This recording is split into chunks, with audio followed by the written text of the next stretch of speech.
প্রত্যেক মায়ের উচিত তার বাচ্চাদের সামনে বাবার সম্পর্কে এমনভাবে কথা বলা যেন বাবার প্রতি শ্রদ্ধা, কৃতজ্ঞতা আর ভালোবাসা শিখে নেয় শিশুরা খুব ছোটবেলা থেকেই। বাচ্চাদের শেখানোর জন্য হলেও প্রত্যেক মায়ের বলা উচিত, যখন তোমাদের বাবা বাসায় ফিরবে তখন সবাই মিলে হাসি মুখে এগিয়ে গিয়ে তাকে জড়িয়ে ধরো, বলো আমরা তোমায় অনেক ভালোবাসি।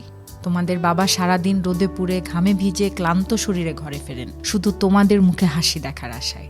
তিনি হয়তো বলেন না, চোখে জল রাখেন না, কিন্তু তার নিঃশব্দ প্রতিটি মুহূর্তে ভালোবাসার স্পর্শ লুকিয়ে থাকে। মাদের নিয়ে অনেক কথা বলা হয়েছে, অনেক লেখা হয়েছে।